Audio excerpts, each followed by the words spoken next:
Haqiqat tugadi. Bu qonunlar, qarorlarda xalq uchun haqiqat qolmadimi? Amaldorlarimiz narxni shartda ko'tarib qo'yishdi gaz uchun. Qani bu yerda haqiqat? Qani bu yerda adolat? Bunaqada qachon oddiy xalqning turmushi yaxshilanadi? Qachon oddiy xalqning kosasi oqaradi? Oliy Majlisning Qonunchilik palatasi qachon xalqning hayotini yaxshilaydigan qonunlar qabul qiladi? Sirdaryodan Toshkentga keladigan yo'lda Toshkent shahriga 15-20 kilometr masofa qolgan joyda haqiqat tugadi degan belgi bor. To'g'ri, bu belgi haqiqat nomli aholi punkti tugaganini bildiradi. Lekin ramziy olib qarasak, bu belgidan 15-20 kilometr nariyoqda, ya'ni Toshkent shahrida amaldorlarimiz, deputatlarimiz so'nggi yillarda shunday qarorlar, shunday qonunlar qabul qilishyaptiki, ularni tahlil qilib, rostdan ham u yoqda haqiqat tugaganmi? U qonunlar, qarorlarda xalq uchun haqiqat qolmadimi deb o'ylab qolasan.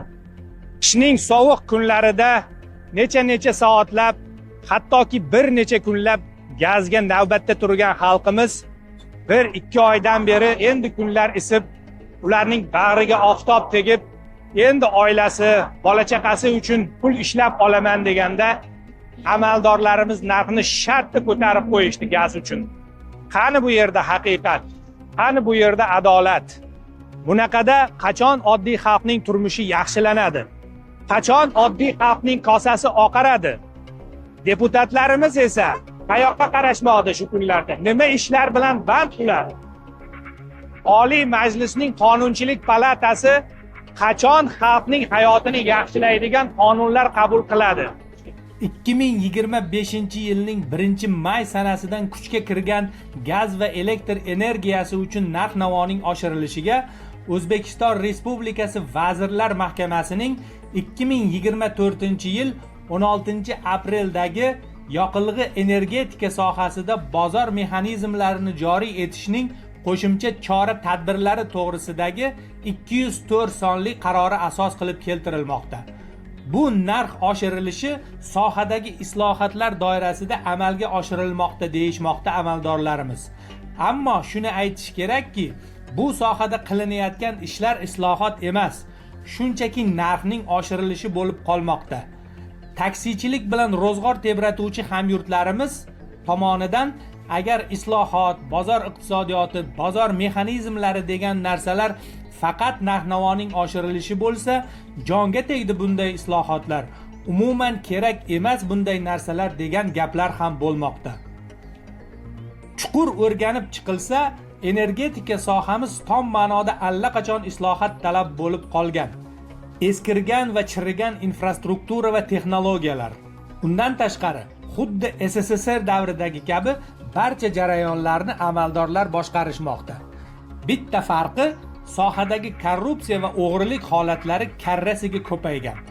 Davlat tomonidan ajratiladigan dotatsiyalar hajmining kattaligi ba'zi hisob-kitoblarga qaraganda yalpi ichki mahsulotning 6% tashkil etadi. O'g'irlash uchun qayerdandir pul kelishi kerak-ku albatta. Asosiy muammo shundaki, gaz va elektr energiyasi sohalarida hali hanuz davlat monopoliyasi hukmron. Hech qanday erkin raqobat yo'q va narxlarni faqat davlat belgilaydi. Bunday holatlarda albatta davlat tashkilotlari o'z sarf-xarajatlarini oshirishga harakat qilishadi. Birinchidan, tariflarning oshirilishini asoslash uchun. Ikkinchidan, o'zlarining sarf-xarajatlari orqali korrupsion yo'llar bilan daromad olishadi. Masalan, tashkilotning faoliyati uchun zarur bo'lgan xomashyo va boshqa mahsulotlarni yuqori narxda sotib olishadi va ular uchun atkatlar olishadi, ya'ni ortga qaytarish pullarini olishadi. Va nihoyat, erkin raqobat va xususiy mulkdorning yo'qligi natijasida samarasiz boshqaruv shakllanadi va sarf-xarajatlarning sun'iy o'sishiga sabab bo'ladi. Nega mustaqil bo'lganimizdan to shu kungacha energetika sohasida bozor mexanizmlarini joriy etuvchi, raqobatni shakllantiruvchi va investorlar uchun jozibador muhitni shakllantiruvchi bazaviy islohotlar amalga oshirilmadi. Javob esa oddiy. U holda hech kim hech narsa o'g'irlay olmas edi. Tanqid qilgandan keyin albatta yechim ham taklif qilish kerak. Quruq qoshiq og'izni yirtadi degan gap bor xalqimizda. Yechim esa sohada iqtisodiy va ma'muriy islohotlarni amalga oshirishni talab etadi. O'zbekistonning eng kuchli iqtisodchilaridan biri Yuliy Yusupov energetika sohasida chuqur va puxta o'ylangan islohotlar amalga oshishi uchun quyidagilar amalga oshirilishi kerakligini qayta-qayta ta'kidlaydi. Elektrostansiyalar, neft va gaz qazib oluvchi kompaniyalarni xususiylashtirish va ular orasida haqiqiy raqobatni shakllantirish, ya'ni sohada monopoliyalarga chek qo'yish va raqobat muhitini yaratish.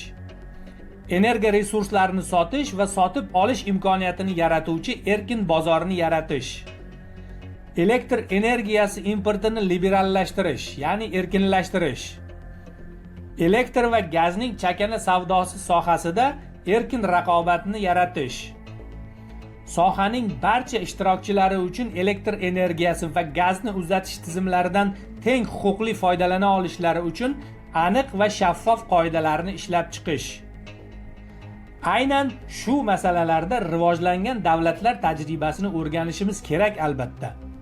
Ammo hozircha bizning amaldorlarimiz rivojlangan davlatlardan faqat u yerdagi narxlarni olib, bizdagi narxlar bilan taqqoslab ko'rsatishmoqda xolos. Undan u yog'iga esa o'tishmayapti. Natijada esa faqat narxlar oshmoqda. O'ta zarur bo'lgan islohotlar esa yana qolib ketmoqda. Shu o'rinda asosli savollar paydo bo'ladi. Bozor mexanizmlarini joriy qilish deganda nega amaldorlarimiz faqat narx-navoni oshirishni tushunishadi? Haqiqiy bozor iqtisodiyotida halol raqobat ta'minlanadi. Erkin raqobat natijasida esa mahsulotlar va xizmatlarning sifati oshadi. Mahsulot va xizmatlarning narxi esa bozordagi vaziyatga qarab ko'tariladi yoki tushadi. Erkin raqobat bo'lsa, taklif ham ko'p bo'ladi va narxning bozor tomonidan belgilanishiga zamin yaraladi. Bozor iqtisodiyotida monopoliyalarga qarshi keskin kurash olib borish kerak-ku axir. Tanqid qilinaverib siyqasi chiqib ketdi, ammo UzAuto Motors'ning monopoliyasi hali ham davom etmoqda. Gaz va elektr energiyasi sohalarida bozor mexanizmlarini joriy qilishni vaj qilib, faqat tariflarni oshirayotgan amaldorlarimiz nega UzAuto Motors'ning monopoliyasini yo'q qilish bo'yicha tez va samarali ishlarni amalga oshirishmayapti? Nega bunday bir tomonlama yondashuv bo'lib qolmoqda? Har doimgidek savollar qalashib yotibdi, lekin javob yo'q. Men shaxsan O'zbekiston iqtisodiyotida bozor mexanizmlarining tom ma'noda joriy etilishini qo'llab-quvvatlayman. Ammo bunday bir tomonlama yondashuvni emas, islohotlarni vaj qilib, aslida esa faqat tariflarni oshirishni emas. Bunday noto'g'ri yondashuv natijasida islohot, bozor iqtisodiyoti, bozor mexanizmlari degan yaxshi va o'ta zarur tushunchalarga ham dog' tushirishmoqda.